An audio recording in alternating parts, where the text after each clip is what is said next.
One of the things that Buffy fans like to do is speculate about what might have been. And of course, we know the usual topics. But going over some podcasts for season 7, a lot of fans expressed a huge disappointment with the final episode and really wanted things to go differently. And they offered some intriguing suggestions. But one of them, and it sounds good on paper, but as we're going to explore, doesn't make any sense whatsoever. But I'm with them in spirit, but they don't quite understand what they're saying. But I understand where they're going with that, and I like the sentiment. So let's explore the question. Should Faith have wielded Olaf's hammer in the end of season 7? Or more bluntly, could Faith wield Olaf's hammer? So basically, the thinking is why don't they just do a lot of callbacks within the final episode, basically fighting the Turok and fighting the first, right? They should use the bazooka, they should use the binding spell, they should just use a lot of things they used in the other episodes, in the other finales, like the flamethrower against the mayor. And along with that, it's like, hey, let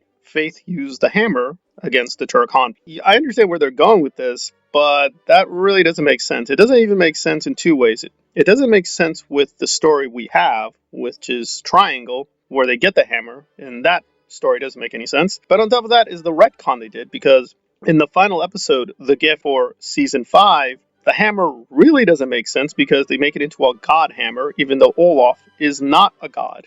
In fact, we know this for a fact because in season 7, Anya turns him into a troll, not into a god. But let's try to think through what Joss, I think, clearly intended, which is that Olaf's hammer, clearly, for all intents and purposes, we all know what Olaf's hammer is. It's the Thor hammer.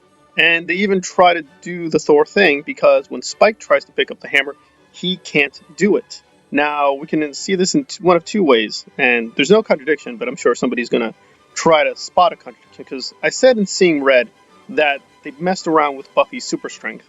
Now, they technically changed it in two ways. In season 1, she has really, really large super strength, and they decided to moderate that. But even after they moderated, she's still more powerful than Angel and or Spike. So there's no contradiction. So somebody might point out, oh, you're saying Buffy's stronger than Spike, and that's why. No, she was able to pick up the hammer because of nobility, because the way the Thor hammer works is you have to have pureness of soul, and that's why you can pick it up. So Spike couldn't pick it up, not because he lacked super strength, it's because he was impure. But she was able to pick it up because she's pure of soul and all that. Now, I'm not actually even agreeing to that. I'm just saying in terms of the story, that's what the writers want us to think. And the writer in question here is Joss Whedon. He did the episode. So there's a lot of problems here. There's no problem with the Thor hammer itself. The mythology is mostly consistent because Storm has wielded it, Superman, Wonder Woman, Captain America.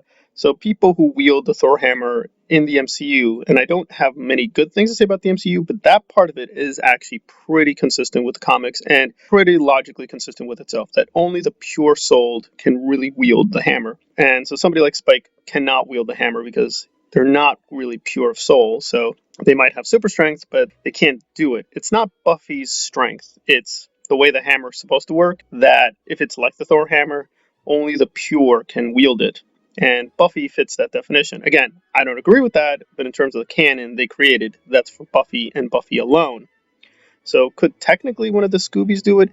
Yes, ordinary people can technically pick up the hammer, but they have to meet a certain test. But for obvious reasons, Willow can do it because she was Dark Willow, and they already give hints of Dark Willow in season 5, so she probably couldn't do it. So it's very limited in terms of who can actually take the hammer and pick it up and use it as a weapon. So what about Faith? Well, and again, this is going to seem kind of weird, and again, people might see a contradiction because I'm working on this. I don't believe in the Faith redemption story. She's supposed to be redeemed for what she did in season 3.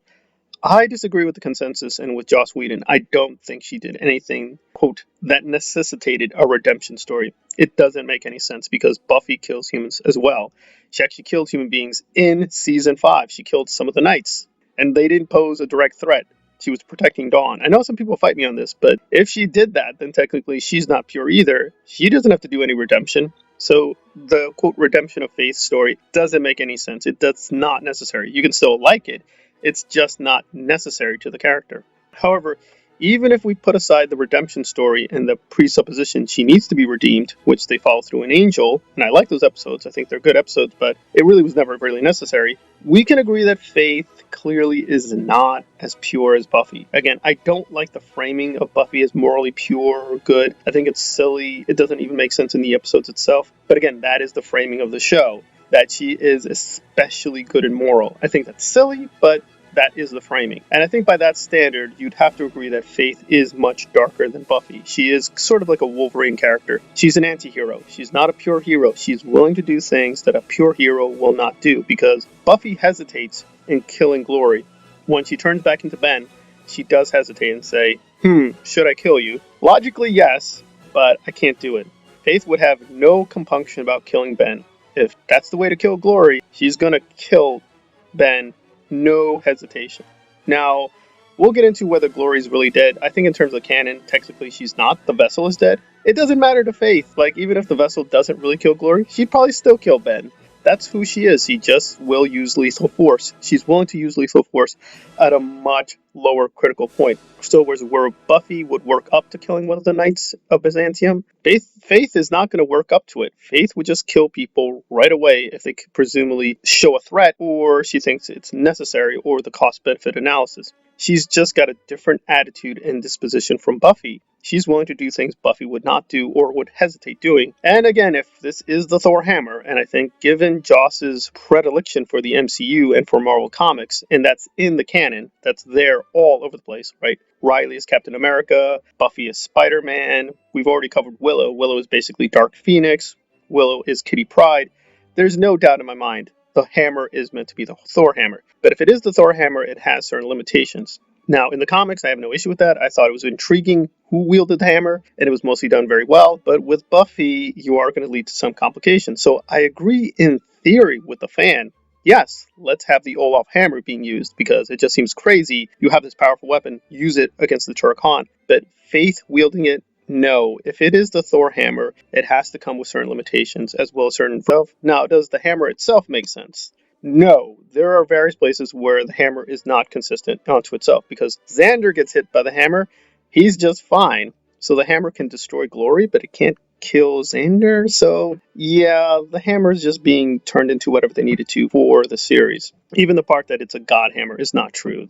Joss made that up. He's not really a god. So it's a negative thing on Faith, but I like the sentiment, but in terms of Olaf's hammer in particular, no, Faith should not be able to use it. Again, that's the verdict of the canon. We may not like it, but if we want to have the story keep a certain integrity, we'd have to say no. She can wield a lot of other weapons, but not that weapon. Maybe some other Slayer could do it if they're worthy of it, but not Faith. Again, I don't agree with the framing of Faith as, quote, dark Buffy all the time, but in this respect, it does make sense. So I'm going to have to agree that Faith cannot wield Olaf's hammer. At least that's the judgment of the canon. Then a special little section on Olaf's hammer in the Buffyverse.